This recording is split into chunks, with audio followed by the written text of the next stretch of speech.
শাম এলাকার লোকেরা মদিনা দখল করতে এসেছে, ক্ষমতা লোভী। তখন কিন্তু মদিনাতুল মুনাওয়ারাতে সাহাবীরা তখনও কিছু কিছু আছে, যেমন মদিনাতুল মুনাওয়ারাতে তখনও বাঁচা ছিলেন সাহাবীদের ভেতরে জাবের ইবনে আব্দুল্লাহ। জাবের ইবনে আব্দুল্লাহ, ওনার বর্ণনা বুখারীতে আছে। ইলমের জন্য পাগল এক সাহাবী ছিলেন, যিনি একটা আলী সনদের হাদিস শিখার জন্য মদিনার থেকে পায়ে হেঁটে কুফা পর্যন্ত গিয়েছিলেন, একটা সনদ আলী বানাইবার জন্য, একটা ইলম ভালো উস্তাদের কাছে পড়ার জন্য মদিনার থেকে পায়দল হেঁটে তিনি কুফা পর্যন্ত গেছেন। আব্দুল্লাহ ইবনে উনাইসের বাড়িতে গেছিলেন পায়ে হাইটে একটা হাদিস শোনার জন্য। জাবের ইবনে আব্দুল্লাহ আলেম সাহাবীদের মধ্যে অন্যতম একজন, যিনি তার জীবনের শেষ ভাগে অন্ধ হয়ে গিয়েছিলেন। জীবনের শেষ ভাগে অন্ধ হয়ে গেছেন, চোখে দেখতেন না। মদিনায় যখন আক্রমণ করেছে, যাদের চোখ আছে তারা সব পালাইছে, কিন্তু উনার চোখ নাই, অন্ধ, চোখে দেখে না, বৃদ্ধ সাহাবী তিনি দাঁড়ায় রয়েছেন।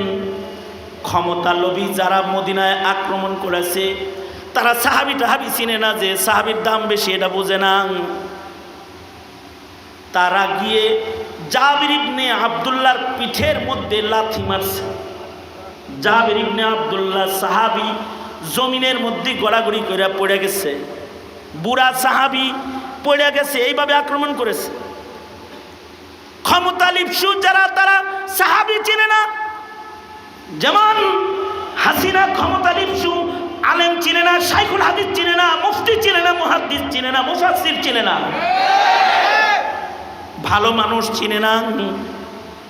আমেরিকা ক্ষমতা লিপ্সু, আরদে মুকাদ্দাস চিনে না, পাক জমিন চিনে না, মসজিদুল আকসার এরিয়া চিনে না, ফিলিস্তিনকে চিনে না। ফিলিস্তিন চিনতে হইব তো, যারা ক্ষমতা লিপ্সু তারা ফিলিস্তিন চিনবে না। নারী শিশু মাসুমদেরকে তারা শহীদ করতেছে, বুঝে না। ক্ষমতা লোক, ক্ষমতা লিপ্সু, ক্ষমতায় টিকে থাকার জন্য ভালো মানুষদেরকেও জালেমরা যুগে যুগে চিনে নাই। এই মদিনাতুল মুনাওয়ারাতেও আক্রমণ করেছে ক্ষমতার জন্য। মদিনাতুল মুনাওয়ারায় এমন ভয়াল আক্রমণ করেছে যে সাহাবীদের ঘর থেকে যুবতী নারী এনে ক্ষমতা লিপ্সুরা জেনা ব্যভিচার করেছে। ওই সময় 3 দিন পর্যন্ত মদিনার মসজিদে আজান বন্ধ ছিল। সেই যুগের কথা বলতেছি, যখন ডাল তরবারির যুগ, সাহাবী বাঁচা আছে। ওই সময় ক্ষমতা লিপ্সু যারা তারা মসজিদের নববীর আজান বন্ধ করে দিয়েছে। 3 দিন মসজিদের নববীতে আজান হয় নাই। কিন্তু সাঈদ ইবনে মুসাইয়িব তাবেঈ, তিনি এই 3 দিনও মসজিদের বাইরে যায় নাই। তবে দুশমনরা মসজিদে মানুষ তালাশ করতে আসলে উনি পাগলের অভিনয় করতেন, যেন তাকে মসজিদ থেকে বের করে না দেয়। অর্থাৎ কেউ যখন নবীর মসজিদে নামাজ পড়ার নাই, ওই সময় সাঈদ ইবনে মুসাইয়িব মসজিদে নামাজের হক আদায়কারী। এই 3 দিন একা একা তিনি নামাজ পড়েছেন। তবে দুশমনের ভয়ে আজান দেন নাই। আজান দিলে যদি মনে করে যে এটা তো বুঝমান রে, এ কারণে দুশমনের ভয়ে তিনি আজান দেন নাই। নামাজের ওয়াক্ত হলে একা একা মসজিদের নববীতে নামাজ আদায় করতেন। কিন্তু ওই যে রাসূল বলেছেন, তুবা মান আমানা ওয়া রাআ মান রাআনি, যে আমার সাহাবীরা দেখছে তারও অনেক দাম। আবু হুরায়রার মেয়ের জামাই তো এত দাম, এত ভালো ছিলেন, এত দামি ছিলেন। তিরমিজিতে আছে, নামাজের সময় কাছাকাছি হইলে সাঈদ ইবনে মুসাইয়িব কাঁদতেন, আজান দিতে পারতেছে না, এ দুঃখে কান্না করতেন। কিন্তু সাঈদ বলে, যখন নামাজের সময় হইতো আজান দিতে পারতাম না, কিন্তু রাসূলের রওজার দিকে আমি আমার কান সেট করলে শুনতে পাইতাম সরওয়ারে দু আলম নবী নিজে রওজায়ে আতহারের মধ্যে আজান দিতেছে। এই উম্মতের ভেতরে সবচেয়ে দামি হলেন সাহাবায়ে কেরাম। নবীজির একজন সাহাবীকে যদি একদিকে রাখা হয়, সকল তাবেঈনদেরকে যদি আরেক দিকে রাখা হয়, তো সব তাবেঈর চাইতেও একটা সাহাবীর দাম আল্লাহর কাছে বেশি হয়ে যাবে।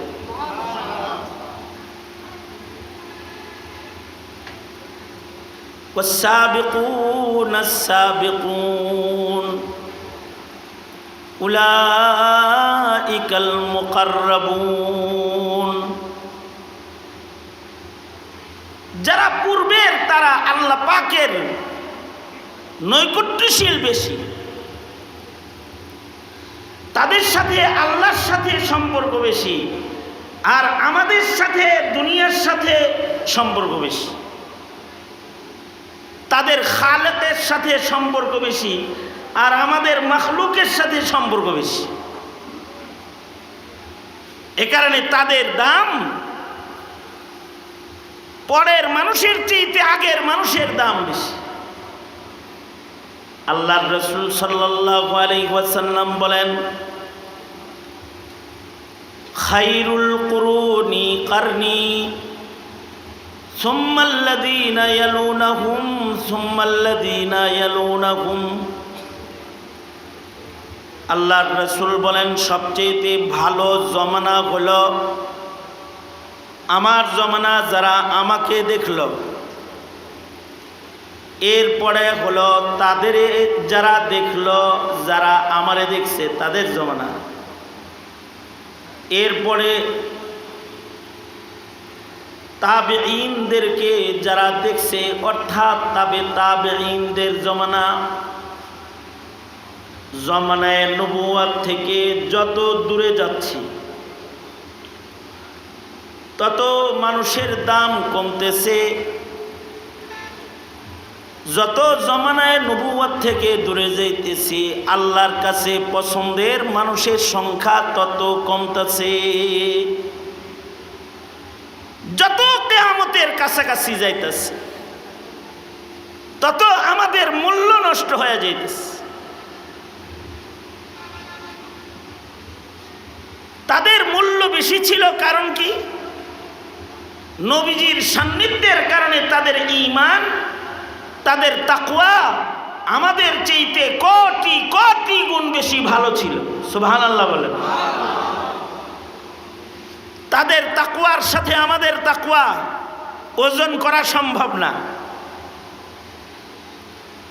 যেমন উদাহরণস্বরূপ আমরা নিজেদেরকে ঈমানদার মনে করি, মুত্তাকি মনে করি, নিজেদেরকে ভালো মনে করি, আর তারা অনেক ভালো হওয়ার পরেও নিজেদেরকে ঈমানদার মনে করার মতো সাহসই পাইত না। হযরত হানজালার মতো সাহাবী, তিনি রাস্তা দিয়ে যাইতেছেন, হযরত আবু বকরের সাথে মুলাকাত, সাক্ষাৎ। তো হযরত হানজালা আবু বকরকে বলে, আবু বকর, আমি তো হালাক হয়ে গেছি, আমি মুনাফিক হয়ে গেছি, মনে হয় ঈমানদারের লিস্টে আমার নাম নাই। হযরত সিদ্দিকে আকবর বললেন, তুমি কেমনি মুনাফিক হয়ে গেলা, এরকম ধারণা করো কেন? আমার আজব হাল, আমি নবীর সামনে থাকি যেমন বাড়িতে গেলে এরকম থাকি না। নবীজির সামনে যখন যাই তখন আমার অনেক বেশি জজবা থাকে, অনেক বেশি ঈমান তরতাজা থাকে। যখন বাড়িতে যাই, ঘরে যাই, তখন কেমন কেমন কেমন যেন হয়ে যাই। তাহলে আমার ভেতরে একটা 2 নাম্বারই দেখা গেছে, আমি তো মুনাফিক হয়ে গেছি। হযরত আবু বকর বলে, এই সমস্যার তো আমারও তাহলে মনে হয় আমিও মুনাফিক হয়ে গেছি। এমন হযরত ওমর শোনার পরে বলে, এমন সমস্যা তো আমারও, তাহলে মনে হয় আমিও মুনাফিক হয়ে গেছি। সব নবীজির কাছে যা বলে, না ফাকা হানজালা, না ফাকা ওমর, এরকম বলে, নিজেরে কম দামি মনে করতেছে, অথচ তারা কিন্তু ছিল অনেক দামি। মনে করতেছে নিজেকে কম দামি, আসলে কিন্তু তারা কম দামি না, তারা দামি। আবু বকর নিজেকে কম দামি মনে করে, কিন্তু তিনি কত দামি? তিনি এত দামি যে ওনাকে আল্লাহর জান্নাতের 8 দরওয়াজা থেকে জান্নাতে আহ্বান করা হবে। সুবহানাল্লাহ। নবীজিকে জিজ্ঞাসা করে, নবীজি, ময়দানে মাহশারে এমন কেউ কি দাঁড়াবে যাকে জান্নাতের 8 দরওয়াজা ডাকবে? নবীজি বললেন, হ্যাঁ ডাকবে। আবু বকর বলে, তিনি কে? নবীজি বললেন, তুমি। তোমাকে জান্নাতের সব দরওয়াজা ডাকাডাকি করবে।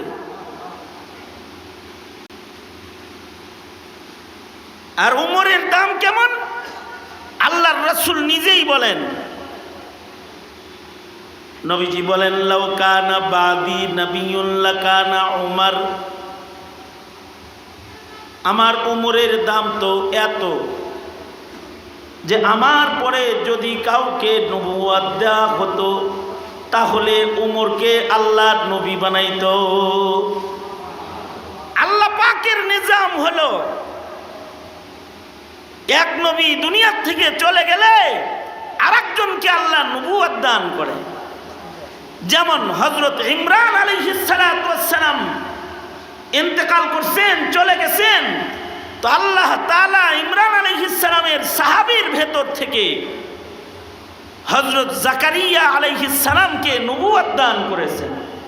নবীজি ওই কথাটাই বলেন, আমার পরে আমার সাহাবীদের ভেতর থেকে কাউকে যদি আল্লাহ তাআলা নবুয়ত দান করতেন তাহলে উমরকে আল্লাহ তাআলা আমার পরে নবী বানাইতেন, কিন্তু আমি শেষ নবী, আমার পরে আর কোনো নবী নাই। তাহলে মনে মনে ভাবতে পারেন, উমর নবী হইতো নবীর পরে, তাহলে আবু বকর উমরের চাইতে কি কম দাম? উমরের গোটা জিন্দেগির ন্যাক এক জায়গায় করলেও আবু বকরের হিজরতের রাতগুলোর সমান হবে না। তাহলে আবু বকরের হালত হলো, আমার উপস্থিতিতেই যদি কাউকে আল্লাহ তাআলা নবুয়ত দিতেন তাইলে আবু বকররে নবী বানাইতেন। যেমন মুসা আলাইহিস সালাতু ওয়াস সালামের উপস্থিতিতেও হারুন আলাইহিস সালাম নবী। হযরত উমর তো নবীর পরে নবী হওয়ার উপযুক্ত, কিন্তু আবু বকর তিনি নবীজির সাথে নিসবতটা হলো নিসবতে ইত্তেহাদি। সাহাবায়ে কেরামের ভেতরে হযরত আবু বকরের সাথে নবীজির সাথে হযরত আবু বকরের নিসবতটা ইত্তেহাদি নিসবত, পরিপূর্ণ নবীজির মিল। আবু বকরের নবীজির সাথে মিল সর্বোচ্চ। হাইয়ান ওয়া মাইয়িতান আশবা আনিন নবী সাল্লাল্লাহু আলাইহি ওয়াসাল্লাম। আবু বকর তো জীবিত এবং মৃত উভয় হালতেই নবীজির রঙে হুবহু রঙিন। আল্লাহু আকবার কাবীর। এই রকম শান আবু বকরের। ওনারা নবীজির রঙে রঙিন ছিল, তাই আল্লাহর কাছে ওনাদের পছন্দ। সিবগাত আল্লাহ ওমান আহসানু মিনাল্লাহি সিবগা, দিন যাইতেছে, নবীজির রং আমাদের ভেতর থেকে কমতেছে। নবীজির আদনা থেকে আদনা সাহাবী সম্পর্কে, অর্থাৎ যারা রাসূলকে দেখেছেন তাদের সর্বনিম্ন সাহাবী যে সবচেয়ে কম সহবত যিনি উঠাইছেন, হযরত ওয়াহশী অথবা হযরত তামিমে দারি, নবীজির বিদায়ের বছর কালেমা পড়ে মুসলমান হয়েছেন, ইমানের সাথে নবীজিকে এক নজর দেখছেন। অথবা ফতেহ মক্কায় এরপরে মুসলমান হইছেন, কিন্তু নবীজি বলছেন, ওয়াহশী তোমাকে দেখলে আমার চাচা হামজার ক্ষতবিক্ষত দেহ এটা চোখের সামনে ভাইসা ওঠে। কারণ নবীজি কোন শহীদের জানাজা এতবার পড়েন নাই, সাইয়্যিদুশ শুহাদা আমির হামজার জানাজা যতবার পড়ছেন এতবার কারোর জানাজা পড়েন নাই। অর্থাৎ শুহাদায়ে উহুদের যার জানাজায় নবীজির সামনে হাজির করা হতো, ওই জানাজার সাথে হযরত সাইয়্যিদুশ শুহাদা আমির হামজাকে বারবার নবীর সামনে দিতে বলতেন আর দেয়া হতো। নবী আলাইহিস সালাতু ওয়াস সালাম হযরত ওয়াহশীকে বলেন, তুমি আমার চাচাকে কেমনে কেমনে মারছো, একটু শোনাও তো আমারে। তো শোনাইছে, এমনি এমনি আপনার চাচাকে আমি শহীদ করছি। নবীজি বললেন, এই রকম ভয়ঙ্কর কায়দায় তুমি আমার চাচাকে মারলে, আল্লাহ তোমাকে মাফ করে দিছে, কিন্তু তুমি আমার সামনে আইসো না, কারণ তুমি আমার সামনে আসলে আমার চাচার কথা আমার স্মরণ হয়ে গেলে আমি কষ্ট পাইলে এটা তোমার জন্য ক্ষতিকর। আমার দিলে যদি কোনো দুঃখ আসে এটা তোমার জন্য ক্ষতিকর। এই কারণে হযরত ওয়াহশী নবীজির হায়াতে জীবনে আর কোনো দিন আল্লাহর রাসূলের সামনে জীবনে কোনোদিন আর যান নাই। গাছের আড়ালে দাঁড়ায় দাঁড়ায় তিনি আল্লাহর রাসূলকে দেখতেন, দেয়ালের আড়ালে দাঁড়ায় দাঁড়ায় রাসূলকে দেখতেন, নবী যেন ওনাকে না দেখে। উনি নবীজিকে দেখতেন কিন্তু নিজেকে আড়াল করতেন যে আল্লাহর নবী যেন আমাকে না দেখে। এমনকি সকল নবীরা যেহেতু কবরে জিন্দা, হযরত ওয়াহশী দূর থেকে নবীর জিয়ারত করতেন, সাহস করে রাসূলের রওজার সামনেও যাইতেন না,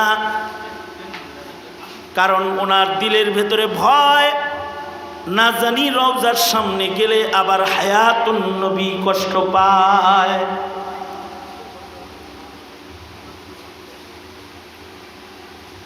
এইরকম একেবারে যে সাহাবী নবীজির সোহবত সবচেয়ে কম উঠাইছে, এইরকম একজন সাহাবীর দামও সকল তাবেঈর চাইতে বেশি। আল্লাহর রাসূল বলেন, তুবা মান আমানা ওয়া রাআনি, সে ভাগ্যবান যে ঈমান এনেছে এবং ঈমানের হালতে আমাকে এক নজর দেখেছে, সে দামি হয়ে গেছে। ওয়া তুবা মান আমানা ওয়া রাআ মান রাআনি, এরপরে সে দামি যে ঈমান এনেছে আমাকে দেখে নাই কিন্তু আমার সাহাবীকে দেখেছে, সে তাবেঈ, তার দাম বেশি। তবে তাবেঈ আর সাহাবী দাম কিরকম ব্যবধান? হযরত আব্দুল্লাহ ইবনুল মুবারককে জিজ্ঞেস করা হয়েছিল যে আমিরে মুআবিয়ার দাম বেশি নাকি ওমর ইবনে আব্দুল আজিজের দাম বেশি? ওমর ইবনে আব্দুল আজিজ বিশিষ্ট তাবেঈ,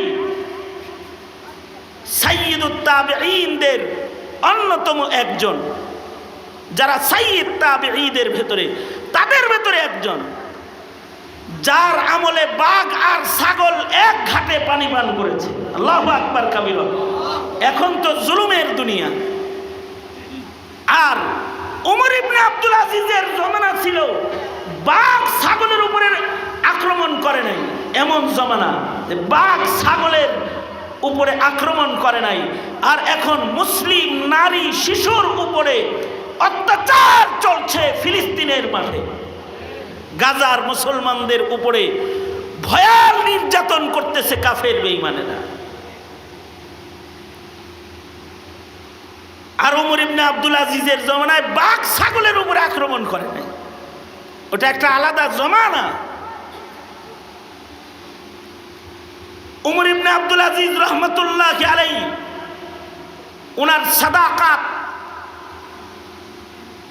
ওনার আদল আর ইনসাফ, এটার প্রভাব শুধু মানুষের হৃদয়ে পড়ে নাই, ওনার আদল আর ইনসাফের প্রভাব জঙ্গলের প্রাণীর উপরেও পড়েছিল। জঙ্গলের প্রাণীরাও ইনসাফওয়ালা আর আদলওয়ালা হয়ে গেছিল। জিজ্ঞাসা করছে এই ওমর ইবনে আব্দুল আজিজের দাম বেশি না আমিরে মুআবিয়ার দাম বেশি? লাগুবারুল্লাযী দাখালা ফি আনফি ফারাসি আমিরে মুআবিয়া। উনি বলেন আমিরে মুআবিয়া যুদ্ধরত তার ঘোড়ার নাকের ভেতর দিয়ে যে ধুলাগুলা প্রবেশ করছে, এই ধুলাগুলাকে যদি মিজানের এক পালায় রাখা হয় আর ওমর ইবনে আব্দুল আজিজকে ধরে আর এক পালায় রাখলে সাহাবীর ঘোড়ার নাক দিয়া ঢুকা যে ধুলাবালি আছে ওইটার দাম বেশি হয়ে যাবে, তবে এই ওমর ইবনে আব্দুল আজিজের চাইতে বেশি। আগের মানুষের মূল্য বেশি, পরের মানুষের মূল্য কম। তাদেরকে তো দুনিয়াতে জান্নাতের সুসংবাদ দেওয়া হয়েছে। সাহাবীদের ব্যাপারে আল্লাহ তাআলা সন্তুষ্ট, কোরআনের আয়াত নাজিল হয়েছে, উলাইকা হুমুল মুমিনুনা হাক্কা লাহুম দারাজাতুন ইনদা রাব্বিহিম ওয়া মাগফিরাহ। আল্লাহ পাকের পক্ষ থেকে তাদের জন্য ক্ষমা। তাদের জীবনে কিছু গুনাহ হয়েছে, মহান আল্লাহ তাদের গুনাহ মাফ করে দিয়েছে। তাদেরকে আল্লাহ তাআলা ইমানদারের ভেতরে প্রকৃত ইমানদার হিসেবে ঘোষণা করেছে। তাদেরকে আল্লাহ তাআলা মর্যাদার ইমানদার হিসেবে তাদের নাম আল্লাহ তাআলা এনেছে। তাদের গুণ আল্লাহ তাআলা নিজে বর্ণনা করেছে। মুহাম্মাদুর রাসূলুল্লাহ ওয়াল্লাযীনা মাআহু আশিদ্দাউ আলাল কুফফার। আমাদের মতো 150 কোটি মুসলমান না, নবীজির একটা সাহাবী যদি এখন জীবিত থাকতো, আশিদ্দাউ আলাল কুফফার, তারা কুফফারদের জন্য ছিল ভয়াল মজবুত ইমানের জায়গায়। এখন তো কাফের মুশরিকরা আমাদের ভাই বোনদেরকে শহীদ করতেছে, চতুর্দিকে মুসলিম দেশের রাজা বাদশারা আছে, একটাই কথা বলে না। কথা বলেন না, কারণ ঠিক না ঠিক। কাফেরদের সাথে আমাদের দোস্তি, কাফেরদের সাথে আমেরিকার সাথে দোস্তি, চায়নার সাথে দোস্তি, ইন্ডিয়ার সাথে দোস্তি। এই দোস্তি ঠিক রাখতে গিয়ে ইমান কবর দিতে রাজি।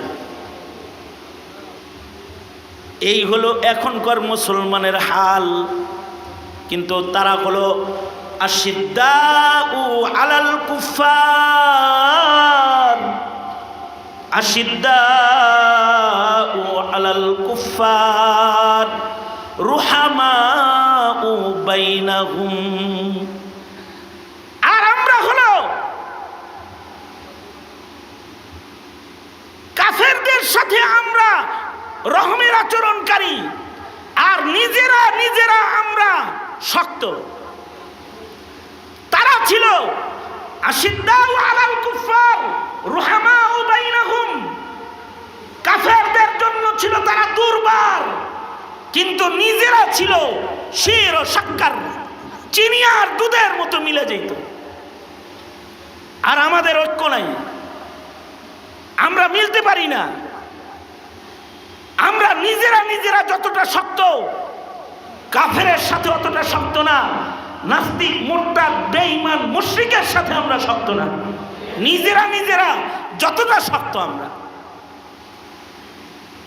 শুধুই মাত্র রাজনৈতিক দর্শনের ব্যবধানের কারণে একজন আরেকজনের জন্য কাল হয়ে যাই, কিন্তু কাফেরদের সাথে আমরা হাত মিলাই। এই জমানার মুসলমান কাফেরের সাথে হাত মিলায়। এ কারণেই তো কাফেরের সাথে হাত মিলাইতে স্বাধীনতা, সার্বভৌমত্ব এর সাথে আন্তরিকতার অভাব নাই। আর মুসলমানের সাথে শক্ত, নিজের দেশের মুসলমান ভাই বোনকে গুলি করে মারতে উঙ্গুলি কাঁপে নাই। সাহাবীরা তারা হলো আশিদ্দাউ আলাল কুফার, কাফেরদের জন্য তারা ভয়াল শক্ত, ভয়ঙ্কর তারা কাফেরদের জন্য। আর রুহামা বাইনাহুম, নিজেরা তারা শির ও সাক্কাত, মুহাব্বতের বন্ধনে তারা আবদ্ধ।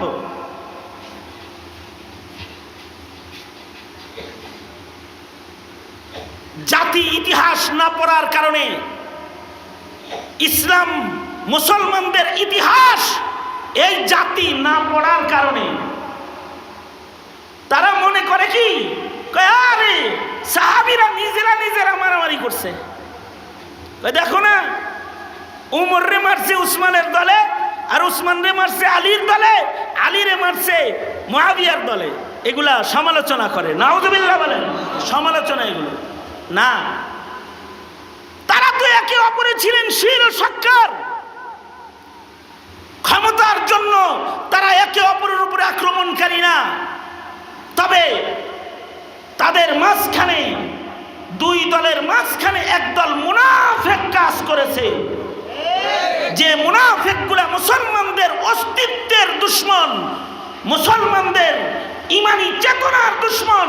তারা মুসলমানের গদ্দামকে উঁচু দেখতে পছন্দ করে না, তারা দুশমনী করে মুসলমানে মারামারি লাগাইছে। কোন খলিফার দুশমন ছিল না, ক্ষমতার জন্য একজন আরেকজনের দুশমন ছিল না। হযরত আলীর ইন্তেকালের পরে হযরত হাসান 6 মাস খলিফাতুল মুসলিমিন ছিলেন মদিনাতুল মুনাওয়ারাতে। একদিকে হযরত আমিরে মুআবিয়া খলিফাতুল মুসলিমিন, হযরত হাসান রাদিয়াল্লাহু আনহু তিনি 6 মাস খলিফাতুল মুসলিমিন ছিলেন, পঞ্চম খলিফা। কিন্তু নিজের খেলাফত থেকে নিজে পদত্যাগ করে আমিরে মুআবিয়ার হাতে 6 মাস পরে নিজেই বায়াত গ্রহণ করেছেন। কতটা বিনয়ী হলে নবীর নাতি হয়ে আমিরে মুআবিয়ার কাছে বায়াত গ্রহণ করে।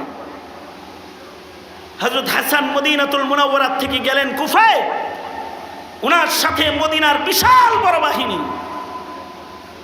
হযরত আমিরে মুআবিয়া তখন নিজের ঘরে আছে, এত ঘোড়ার পায়ের আওয়াজ পাওয়া যায়, কে আসছে? হাসান আসছে। হাসান নিশ্চয়ই আমার সাথে বসতে আসছে, আমি নবীর দৌহিত্রের সাথে বসতে ভয় পাই, যাও আমার খেলাফত আমি হাসানের সামনে পেশ করলাম, সে যদি আমাকে কোনো অংশে রাজত্ব দেয় আমি ওই অংশ খেলাফত পরিচালনা করব, সে যদি কোনোটা নিতে চায় নিয়ে যাক, অথবা সে যদি পুরাটা নিয়ে যায়, আমি আমিরে মুআবিয়া নবীর দৌহিত্রের হাতে পুরা খেলাফতের চাবিকাঠি দিয়ে দিতে প্রস্তুত আছি। ওনার রাজ্যে খালি কদম রাখছে কুফায়, আর এটা বলে দিচ্ছে। দূতেরা ঈশা যখন হযরত হাসানকে বলেছে, আমিরে মুআবিয়া তো খেলাফতের চাবিকাঠি আপনার কাছে পেশ করেছে, আপনি ইচ্ছা করলে কুফার কিছু নেতৃত্ব তাকে দিতেও পারেন, না ইচ্ছা করলে নাও দিতে পারেন। হযরত হাসান বলে, তোমরা কি নবীজির মুখে আমার ব্যাপারে ঘোষণা শোনো নাই? আমি সাইয়্যিদের ইত্তিবা করা, কথা মানা তোমাদের জন্য জরুরি না? সাহাবীরা কেউ বলে হ্যাঁ জরুরি। তাহলে চলো, আমার নির্দেশ হলো যেই আমিরে মুআবিয়া খেলাফত নবীর দৌহিত্রের সম্মানে দিয়ে দিতে পারে, সে খেলাফতের লোভে খলিফার আসনে না, সে আসলে তার দক্ষতার কারণে তার এলাকা নিয়ন্ত্রণকারী। সে শুধু তার এলাকার নিয়ন্ত্রক না, আমি নিজেও তার কাছে বায়াত গ্রহণ করলাম, তিনি মদিনার খলিফাতুল মুসলিমিন। রুহামা বাইনাহুম,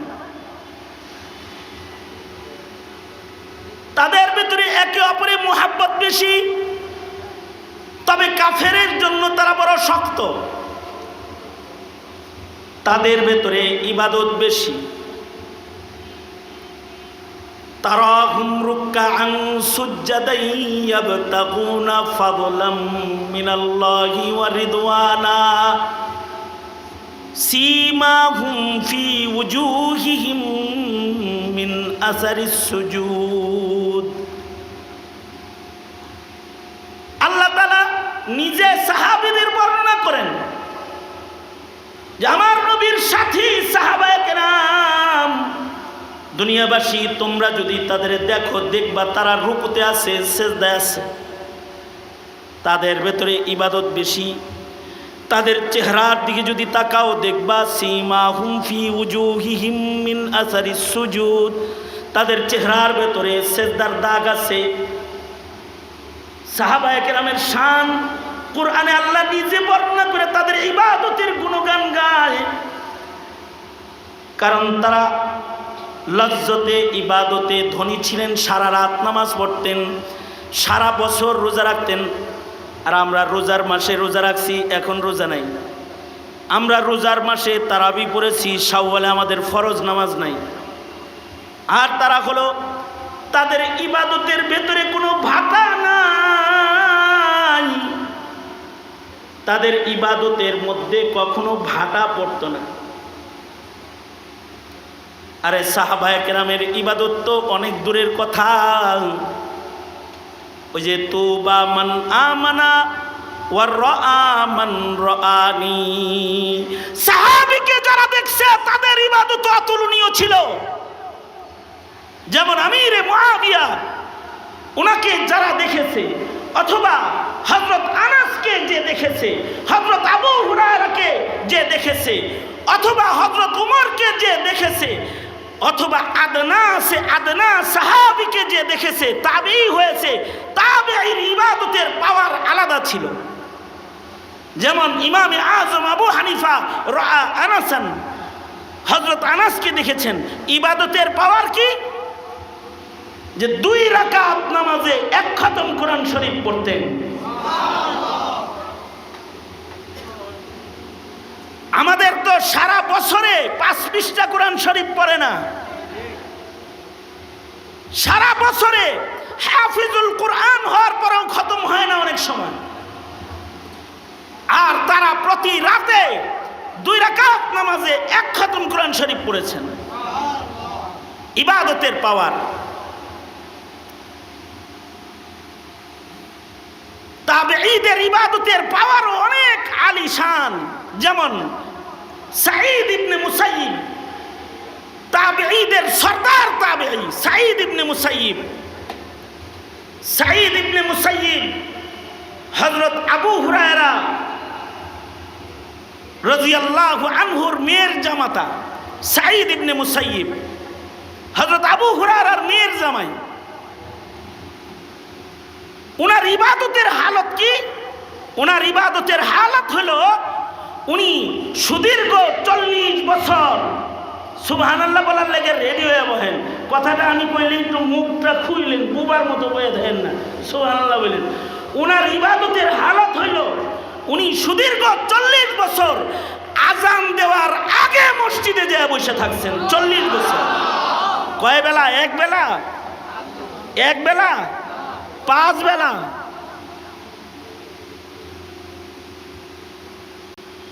এমনকি ইয়াজিদি বাহিনী শামীদের সাথে মিলে যখন মদিনায় আক্রমণ করেছে ক্ষমতার জন্য এক দল আরেক দলকে আক্রমণ করে দখলদারিত্বের জন্য, মদিনা দখল করতে চেয়েছিল। এখন যেমন ইসরায়েল গাজা দখল করতে চায়, অবৈধ দখলদারিত্ব। মদিনা দখল করার জন্য শামের লোকেরা মদিনায় আক্রমণ করেছিল। তিরমিজি শরীফের ভিতরে আছে। আক্রমণ যখন করেছে তখন যারা ক্ষমতা লোভী হয়, যেমন টোটাল আমেরিকা ক্ষমতা লোভী, সারা দুনিয়ার মুসলমান মেরে তারা তাদের ক্ষমতার রাজ প্রতিষ্ঠা করতে চায়। যারা ক্ষমতা লোভী হয় তারা ভালো মন্দ বুঝে না, তারা নারী শিশু দেখে না। ওদের কাছে ওদের ক্ষমতার প্রভাব ওরা সারা দুনিয়ার মুসলমানের মাথার উপরে ফেলতে চায়।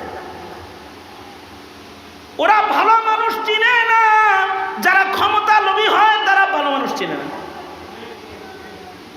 শাম এলাকার লোকেরা মদিনা দখল করতে এসেছে, ক্ষমতা লোভী। তখন কিন্তু মদিনাতুল মুনাওয়ারাতে সাহাবীরা তখনও কিছু কিছু আছে, যেমন মদিনাতুল মুনাওয়ারাতে তখনও বাচ্চা ছিলেন সাহাবীদের ভেতরে জাবের ইবনে আব্দুল্লাহ। ওনার বর্ণনা বুখারীতে আছে।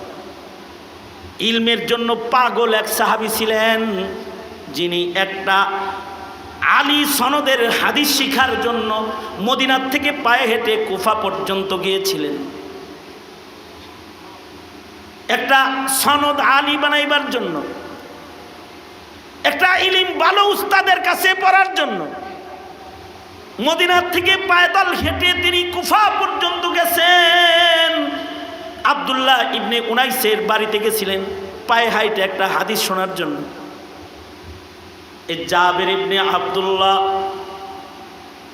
আলেম সাহাবীদের মধ্যে অন্যতম একজন, যিনি তার জীবনের শেষ ভাগে অন্ধ হয়ে গিয়েছিলেন।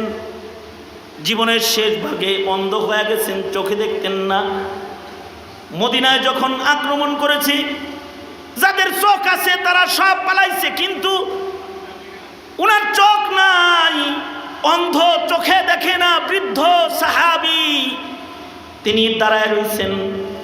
ক্ষমতা লোভী যারা মদিনায় আক্রমণ করেছে তারা সাহাবী টাহাবি চিনে না, যে সাহাবীর দাম বেশি এটা বোঝে না। তারা গিয়ে জাবির ইবনে আব্দুল্লাহর পিঠের মধ্যে লাথি মারছে। জাবির ইবনে আব্দুল্লাহ সাহাবী জমিনের মধ্যে গড়াগড়ি করে পড়ে গেছে, বুড়া সাহাবী পড়ে গেছে। এইভাবে আক্রমণ করেছে। ক্ষমতা লিপ্সু যারা তারা সাহাবী চিনে না, যেমন হাসিনা ক্ষমতা লিপ্সু, আলেম চিনে না, শাইখুল হাদিস চিনে না, মুফতি চিনে না, মুহাদ্দিস চিনে না, মুফাসসির চিনে না, ভালো মানুষ চিনে না। আমেরিকা ক্ষমতা লিপ্সু, আরদে মুকাদ্দাস চিনে না, পাক জমিন চিনে না, মসজিদুল আকসার এরিয়া চিনে না, ফিলিস্তিনকে চিনে না। ফিলিস্তিন চিনতে হইব তো, যারা ক্ষমতা লিপ্সু তারা ফিলিস্তিন চিনবে না। নারী শিশু মাসুমদেরকে তারা শহীদ করতেছে, বুঝে না। ক্ষমতা লোক, ক্ষমতা লিপ্সু, ক্ষমতায় টিকে থাকার জন্য ভালো মানুষদেরকেও জালেমরা যুগে যুগে চিনে নাই। এই মদিনাতুল মুনাওয়ারাতেও আক্রমণ করেছে ক্ষমতার জন্য। মদিনাতুল মুনাওয়ারায় এমন ভয়াল আক্রমণ করেছে যে সাহাবীদের ঘর থেকে যুবতী নারী এনে ক্ষমতা লিপ্সুরা জেনা ব্যভিচার করেছে। ওই সময় 3 দিন পর্যন্ত মদিনার মসজিদে আজান বন্ধ ছিল। সেই যুগের কথা বলতেছি, যখন ঢাল তরবারির যুগ, সাহাবী বাঁচা আছে। ওই সময় ক্ষমতা লিপ্সু যারা তারা মসজিদের নববীর আজান বন্ধ করে দিয়েছে। 3 দিন মসজিদের নববীতে আজান হয় নাই। কিন্তু সাঈদ ইবনে মুসাইব তাবেঈ, তিনি এই 3 দিনও মসজিদের বাইরে যায় নাই। তবে দুশমনরা মসজিদে মানুষ তালাশ করতে আসলে উনি পাগলের অভিনয় করতেন, যেন তাকে মসজিদ থেকে বের করে না দেয়। অর্থাৎ কেউ যখন নবীর মসজিদে নামাজ পড়ার নাই, ওই সময় সাঈদ ইবনে মুসাইব মসজিদে নামাজের হক আদায়কারী। এই 3 দিন একা একা তিনি নামাজ পড়েছেন। তবে দুশমনের ভয়ে আজান দেন নাই। আজান দিলে যদি মনে করে যে এটা তো বুঝমান রে, এ কারণে দুশমনের ভয়ে তিনি আজান দেন নাই। নামাজের ওয়াক্ত হলে একা একা মসজিদের নববীতে নামাজ আদায় করতেন। কিন্তু ওই যে রাসূল বলেছেন, তুবা মান আমানা ওয়া রাআ মান রাআনি, যে আমার সাহাবীরা দেখছে তারও অনেক দাম। আবু হুরায়রার মেয়ের জামাই তো এত দাম, এত ভালো ছিলেন, এত দামি ছিলেন। তিরমিজিতে আছে, নামাজের সময় কাছাকাছি হইলে সাঈদ ইবনে মুসাইয়িব কাঁদতেন, আজান দিতে পারতেছে না, এ দুঃখে কান্না করতেন। কিন্তু সাঈদ বলে, যখন নামাজের সময় হইতো আজান দিতে পারতাম না, কিন্তু রাসূলের রওজার দিকে আমি আমার কান সেট করলে শুনতে পাইতাম সরওয়ারে দু আলম নবী নিজে রওজায়ে আতহারের মধ্যে আজান দিতেছে। নবীরা তো কবরেও জিন্দা, আল্লাহর রাসূল কবরে আজান দিতেছে, এটা আমি শুনতে পাইতাম। অর্থাৎ মানুষগুলো এত ভালো ছিল, কবরে আজান হতো সেটাও তারা শুনতো। কিন্তু আমাদের কান এত নোংরা যে আমরা ফিলিস্তিনের ভাই বোনের কান্নার চিৎকারটাও শুনতে পাই না। আমাদের কান এত নোংরা, আমাদের কানে বাদ্যের আওয়াজের ধ্বনি যায়, আমাদের কানের মধ্যে গুনাহের আওয়াজ যায়, কিন্তু মজলুমের চিৎকার আমরা শুনি না। দুনিয়ার মুসলিম দেশগুলো মজলুমদের চিৎকারও শুনতে পায় না। তাদের চোখ মজলুমের গায়ের থেকে ঝরে পড়া রক্তগুলোকে তারা তাকায় দেখে না। মাসুম মাসুম লাশের মিছিল তারা চোখে দেখে না। চোখ থাকিতেও যেন অন্ধ, কান থাকিতে বধির। এই তো এই যুগের মুসলমান। জমানা যত কিয়ামতের দিকে আগাবে, তত এই মুসলমানিত্বের মূল্য ধীরে ধীরে কমতে থাকবে। আমাদের ফিলিস্তিন যাওয়ার মতো সুযোগ নাই, ভিসা নাই, যাওয়ার রাস্তা খোলা নাই। কিন্তু আমাদের এই মুসলিমদের ডাক শুনে তো আমাদের কোনোতে না জেলা পড়ার সুযোগ আছে, আমাদের নামাজের পরে পরে আল্লাহর কাছে দোয়া করার তো সুযোগ আছে। অথবা প্রতিবাদীর ভূমিকায় মুখের কণ্ঠ খুলে মুসলিম শহীদদের পক্ষে একটি স্লোগান, গাজা মুক্তি পাক, ফিলিস্তিন মুক্তি পাক, আজাদ হোক, মুসলমানদের স্বাধীনতা ফিরে আসুক, এতটুকুন পক্ষের আওয়াজ তো আমরা দিতে পারি। এ আওয়াজটুকুন তো দেওয়ার মানুষ এখন নাই। আলহামদুলিল্লাহ, সারা দুনিয়ার যুব সমাজ, ছাত্র জনতাকে ফিলিস্তিন থেকে শহীদি কাফেলার সদস্যরা তারা তাকিয়ে ডাকতেছে, তোরা কি আমাদের পক্ষে একটু আওয়াজও দিবি না? তোরা কি আমাদের পক্ষে একটু আওয়াজও দিবি না? তারা আমাদেরকে ডাকছে, তোমরা আমাদের পক্ষে কি একটু আওয়াজও দিবা না? সুতরাং এই জমিনে একটা শিক্ষা আছে,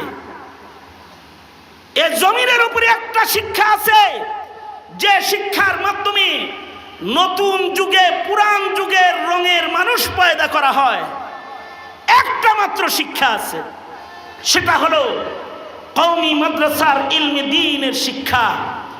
যে এই শিক্ষার মাধ্যমে ডিজিটাল যুগে ইহুদ নাসারার রঙের মুসলমান নয়, কিয়ামতের কাছাকাছি সময়ে পুরান যুগের আবু বকরের রঙের মুসলমান, উমর উসমান আলীর রঙের মুসলমান পয়দা করার একটা ঠিকানা হলো মাদারিসে কওমিয়া। এইটা যখন ইহুদ নাসারার দালালরা বুঝে ফেলেছে, তখন এই ইহুদ নাসারার দালাল যারা, তারা মাদারিসে কওমিয়ার আলেমদেরকে মধ্যযুগী বলে তারা গালি দেয়, তারা মধ্যযুগী বলে গালি দেয়। সুতরাং মাদারিসে কওমিয়া কিন্তু জমিনের উপরে সাহাবীর রঙের পুরান যুগের দামি মানুষের কাফেলা পয়দাকারী এক প্রতিষ্ঠানের নাম। ধন্যবাদ ভাই মাহবুবুর রহমানকে, যিনি সাভারের এই প্রাণ কেন্দ্রে আরেকটি মাদ্রাসা নতুন যুক্ত হলো, জামিয়া মাদানিয়া আশরাফিয়া, পুরান রঙের মানুষ পয়দা করার জন্য। আলহামদুলিল্লাহ, আজকের মাহফিলের প্রধান অতিথি মধ্যমণি পিতৃতুল্য আলমীদ্দিন, পিতৃতুল্য মুরব্বী, এদেশের তৌহিদি জনতার কাণ্ডারি, ইসলামী রাজনীতির অন্যতম মহাপুরুষ, খতিবে বাঙ্গাল আল্লামা জুনায়েদ আল হাবিব দামাত বরকাতুহুম মজলিসে তশরিফ এনেছেন। হুজুর শেষ কথাও শেষ নসিহা আপনাদেরকে করবেন, দিক নির্দেশামূলক কথা বলবেন। আমি শুধু আপনাদেরকে একটি কথা বলতে চাই, সেটা হলো এই মাদ্রাসাগুলোকে দেখভাল করবেন তো ইনশাআল্লাহ? করবেন তো ইনশাআল্লাহ? আল্লাহ তাআলা তৌফিক দান করেন, আমিন।